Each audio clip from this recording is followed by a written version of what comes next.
बांगलादेशामध्ये हिंसा आणि तीव्र तणावाच्या पार्श्वभूमीवर झालेल्या 13व्या संसदीय निवडणुकीचे निकाल जाहीर झालेत.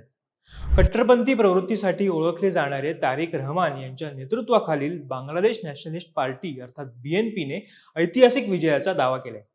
मिळालेल्या वृत्तानुसार बीएनपीने 300 पैकी 209 जागा जिंकत 2/3 बहुमत मिळवले.